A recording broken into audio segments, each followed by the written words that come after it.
القلب إيمانا ويبقى العقل. اعوذ باللہ من الشیطان الرجیم، بسم اللہ الرحمن الرحیم۔ هو الذی خلقکم من نفس واحدۃ وجعل منها زوجها لیسکن الیہا۔ اپنی امت پر قیاس اقوام مغرب سے نہ کر، خاص ہے ترکیب میں قوم رسول ہاشمی۔ آج کا میرا ٹاپک ملالہ کا جو حالیہ ایک بیان آیا ہے نکاح سے متعلق، اس کے اوپر بات کرنا مقصود ہے۔ دو حصوں پر مشتمل بات کروں گا، ایک ملالہ کے انٹرویو سے متعلق جو اس نے بات کی، اس پر چند باتیں، اور پھر اس کے بعد اسلام اور مغرب کا فلسفہ نکاح، اس کو تھوڑا سا سمجھانے کی کوشش کروں گا۔ گزشتہ چند دنوں سے ملالہ کے ستارے گردش میں ہیں، بوجہ اس کے کہ اس نے ایک رائے دی ہے بہت حساس اور اہم معاملے پر۔ وہ رائے چونکہ بالکل ہی غیر اسلامی اور غیر اخلاقی ہے، مسلم، مشرقی، پشتون اور اخلاقیات کے مطابق جس کی ملالہ علم بردار ہے، اس میں بہت ہی گھٹیا ترین بات ہے، اس لیے اس پر تنقید کرنا ایک فطری امر بھی ہے۔ ملالہ کوئی عام شخصیت اس وقت نہیں ہے،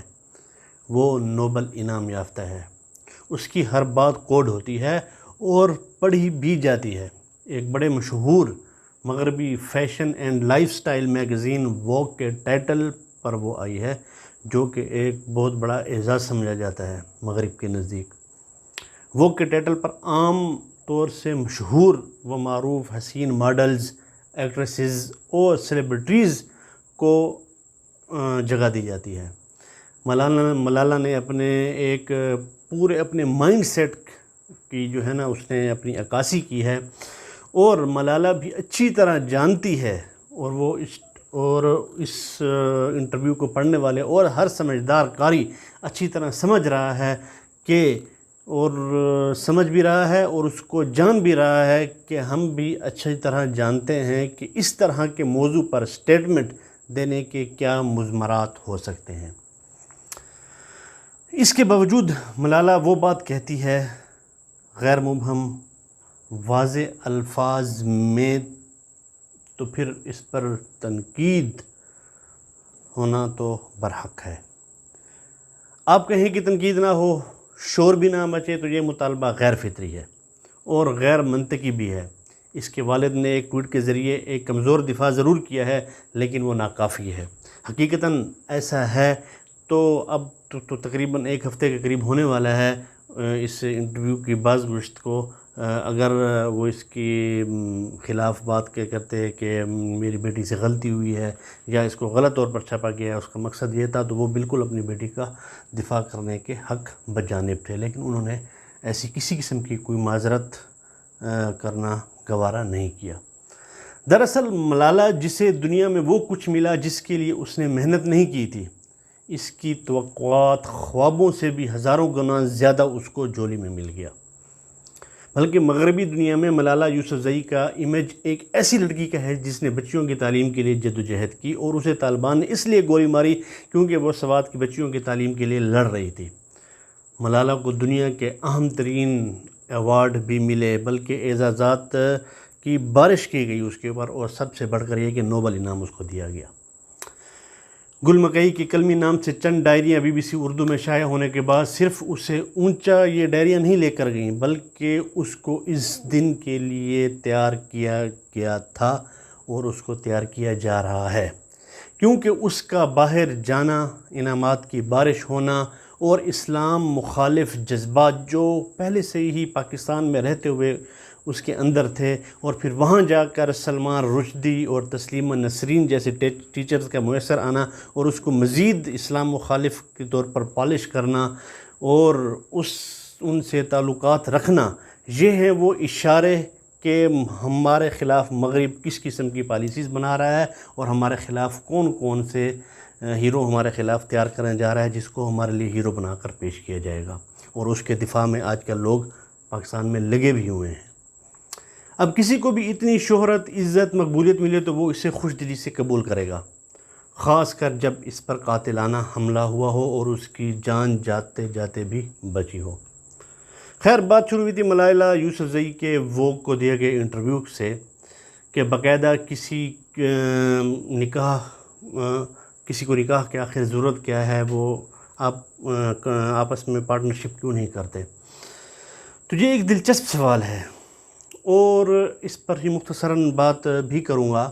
کہ نکاح جو ہے نا ایک بنیادی طور پر ایک مذہب سے منسوب اور ایک سوشل کنٹریکٹ وغیرہ کے لے جانے کے باوجود اس کی تقاریب کی غالب اکثریت مذہبی ڈھنگ کے لیے ہوتی ہے. اب مذہب بالخصوص الہامی مذاہب بشمول اسلام اس کے متعلق کیا فلسفہ رکھتے ہیں، اس پر میں بعد میں آؤں گا. پہلے ہم معاشرت کی سطح پر میں اس کو بتاتا ہوں کہ نکاح کو دیکھتے ہیں کہ آپ کتنے بھی آزاد طبیعت کے کیوں نہ ہوں، آپ بغیر شادی کیے سالہ سال سے رہ رہے ہوں اور بظاہر سب کچھ آئیڈیل دکھتا ہو، تاہم جو ہی آپ کہیں کہ آپ نکاح کرنے جا رہے ہیں تو ہر ایک آپ کو اس کی مبارکباد دے گا کہ مبارک ہو بھی، آپ تو بہت عظیم سنت کو زندہ کرنے جا رہے ہیں، بہت اچھا کام کرنے جا رہے ہیں. بالآخر آپ نے اپنے اس تعلق کو اگلے مرحلے یعنی نیکسٹ لیول تک لے کر اب اس کو جب لے کر جا رہے ہیں اور اپنی زندگی سے اسے ایک منطقی انجام تک پہنچا بھی رہے ہیں، گویا ظاہری تعلق میں ایک کمی تھی جو اب آپ پوری کرنے جا رہے ہیں. مذہب نکاح کو شرف انسانی سے جوڑتا ہے، جیسے کہ قرآن مجید میں بھی مذکور ہے کہ اللہ تعالیٰ نے انسان کو سسرالی رشتوں والا بنایا ہے. دیگر تمام حیوانات سے ہٹ کر مذکر اور مؤنث کے اس خالص جبلی تعلق کو ایک تکریم بخشی اور اس نکاح کی وساطت سے دو خاندانوں کو آپس میں ملا دیا اور رشتہ داریاں بھی قائم ہوئیں اور عزت اور تواضع کا جو نا رشتہ بھی قائم ہوا. اب نکاح نہیں تو ساری عمر بھی آپ اکٹھے رہیں، پارٹنر بن کر رہیں، جس طرح بھی رہیں، ساس سسر کا رشتہ آپ کا کبھی نہیں بن سکتا اور دیگر نسبی رشتے بھی آپ کے نہیں بن سکتے. نسبتیں صرف نکاح سے مشروط ہیں. وہ خوشی امریکہ و یورپ ہو یا افریقہ ہو یا لاطینی ممالک ہوں، یہ اصول ہر جگہ اسی طرح لاگو ہے. برطانیہ کے وزیر اعظم نے بھی چند دن پہلے ہی چرچ میں شادی کی تو وزیر اعظم کی گرل فرینڈ کہلانے والی خاتون جو ہے نا وہ اچانک سے برطانیہ کی فرسٹ لیڈی بن گئی. اس کی عزت میں تو شاید کوئی فرق نہیں آیا، لیکن اس کی تکریم جو ہے نا وہ کئی گنا بڑھ گئی. حالانکہ گرل فرینڈز یعنی پارٹنرشپ کے رشتے کو وہ فرسٹ لیڈی کا درجہ بھی نہیں دے سکتے تھے. شادی ہوئی تو فرسٹ لیڈی بن گئی. اس لیے دونوں جانب سے بننے والے سسرالی رشتے اگلی نسل یعنی بچوں کے لیے ایک مضبوط سپورٹ کا کام بھی کرتے ہیں. یعنی ماں باپ کی موجودگی یا دونوں میں سے کسی ایک کے نہ ہونے کی صورت میں بچہ بے یار و مددگار بھی نہیں ہوتا. اب نکاح سے متعلق بعض مذاہب اسلام اور مغرب ان کے افکار کیا ہیں، تو اجمالی طور پر ان مذاہب کے افکار جو ہے نا وہ پیش کرنے کی کوشش کروں گا کہ شادی جنہوں نے اب شادی کو ایک غیر اہم بتایا ہے، یعنی مغرب نے شادی سے انکار کیا ہے. بعض مذاہب ایسے ہیں کہ انہوں نے رہبانیت کے چکر میں پھنس کر شادی کو روحانی اور اخلاقی ترقی کے لیے رکاوٹ مانا ہے اور تجرد میں رہنے یعنی اکیلا رہنے کو انہوں نے عظیم جانا ہے. ٹھیک ہے نا، وہ کہتے ہیں کہ اکیلا رہنا ہی بہتر ہے. اس طرح روحانی و اخلاقی ترقی کے لیے انسانی خواہشات مٹانے اور فطری جذبات دبانے کو ضروری قرار دیا ہے. یہ ان کے جو اکیلے رہنا پسند کر رہے تھے، شادی کو پسند نہیں کر رہے تھے، یہ مغرب کا ایک فلسفہ تھا. ان لوگوں کے نظریات و افکار نہ صرف فطرت انسانی کے خلاف ہیں بلکہ نظام قدرت کے بھی خلاف ہیں. ڈاکٹر اسرار احمد جو ہے نا وہ ایک جگہ پر کہتے ہیں کہ رہبانیت کا تصور آپ کو عیسائیوں میں بھی نظر آئے گا اور ہندوؤں میں بھی. دنیا کے اور بھی مذاہب ہیں جیسے بدھ مت ہے، جین مت ہے، ان میں بھی یہ تصور مشترک ملے گا کہ نکاح کے بعد بعض لوگ روحانی ترقی کے لیے اس کو رکاوٹ قرار دیتے ہیں اور مرد ہو یا عورت دونوں کے لیے اکیلے زندگی گزارنا اس کو اچھا سمجھتے ہیں. ان کے ہاں روحانیت کا اعلیٰ و عرفہ مقام یہ ہے کہ نکاح کرنے والے ان کے مذاہب کے اور ان کے معاشرے میں دوسرے درجے کے شہری مانے جاتے ہیں، یعنی کہ سیکنڈ ریٹ سٹیزن ان کو کہا جاتا ہے، ان میں شمار کیا جاتا ہے. چنانچہ شادی بیاہ میں پڑھ کر انہوں نے اپنی حیثیت جو ہے نا وہ گرا دی ہے. چنانچہ جن لوگوں نے شادی کرنے کو غلط قرار دیا اور عورت سے دور رہنے کا درس دیا اور روحانی ترقی کے لیے ایسا کرنا ناگزیر بتایا، آخرکار وہی لوگ انسانی خواہشات اور فطری جذبات سے مغلوب ہو کر طرح طرح کی جنسی خرابیوں اور اخلاقی برائیوں میں پھر وہ مرتکب ہو گئے، حتیٰ کہ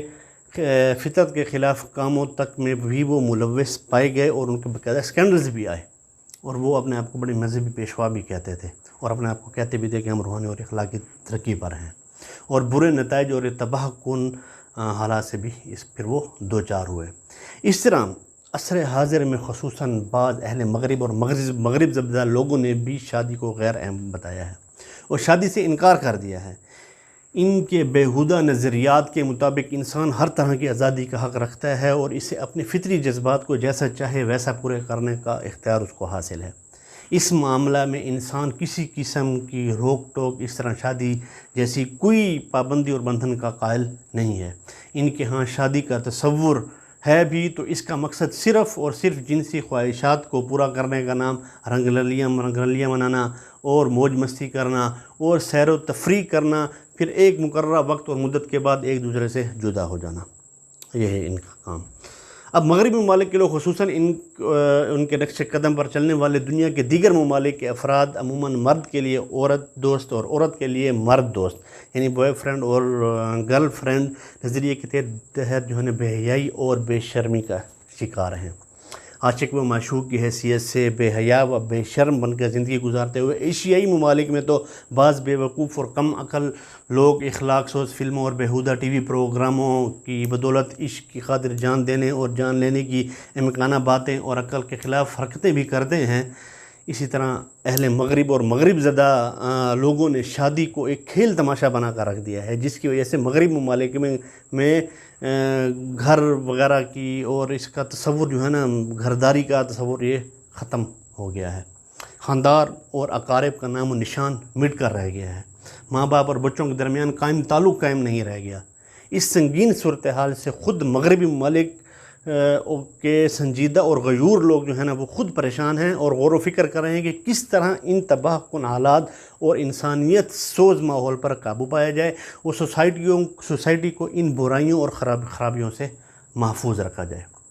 مغرب نے جب نکاح کو مذہبی تقدس اور تحفظ سے الگ کر کے محض سوشل کنٹریکٹ قرار دیا تو اس وقت اسے نتائج کا اندازہ نہ ہو سکا، اس کو اس کا اندازہ نہیں ہوا کہ کیا ہونے جا رہا ہے ہمارے ساتھ۔ آج جب یہ سوشل کنٹریکٹ یا برابری کا معاہدہ خاندان کو، خاندانی زندگی کے تصور کو اور رشتوں کے تقدس سے کلی طور پر محروم ہو چکا ہے تو وہی مغرب اب متبادل راستے ڈھونڈ رہا ہے اور تلاش کر رہا ہے کہ اب ہم کیسے اپنا مقام حاصل کر سکیں۔ خاندانی سسٹم کی تباہی اور طلاق کی شرح میں اضافہ نے مغرب کو اس حد تک پریشان کر دیا ہے کہ سوویت یونین کے آخری صدر میخائیل گورباچوف نے اپنی کتاب پریسٹرائکا میں اس کا رونا روتے ہوئے خاندانی نظام کی بحالی پر بے بسی کا اظہار کیا ہے، جبکہ برطانوی وزیر اعظم جان میجر انہوں نے ایک نعرہ لگا کر ان عورتوں کے لیے سہولتیں فراہم کرنے کی پالیسیاں وضع کر رہے ہیں۔ انہوں نے بتایا ہے کہ ہم ان کی عورتوں کے لیے پالیسیاں وضع کر رہے ہیں جو بچوں کی پرورش کے لیے گھر میں رہنے کو ترجیح دیتی ہیں۔ برطانیہ میں تو یہ محاورہ عام ہو گیا ہے کہ 3 Ws کا کوئی اعتبار نہیں ہے، کوئی اس پر اعتبار نہیں کر سکتا۔ 3 Ws کیا ہیں؟ وومن، ویدر اور ورک، یعنی بیوی کا کوئی بھروسہ نہیں کہ کب چھوڑ کر چلی جائے، اور موسم کا کچھ اعتبار نہیں کہ کیا صورتحال اختیار کر لے، اور ملازمت، ورک یعنی ملازمت کا کوئی اعتبار نہیں کہ کس روز اچانک جو ہے نا آپ کو جواب مل جائے۔ اب ظاہر بات ہے کہ جب شادی محض ایک سوشل کنٹریکٹ یا برابری کا معاہدہ ہوگا اور اسے مذہب اور روحانیت کا تحفظ حاصل نہیں ہوگا تو دونوں شراکت داروں میں سے جس طرح جی چاہے گا وہ جس وقت اس کا جی چاہے گا وہ تنگ آ کر چھوڑ دے گا۔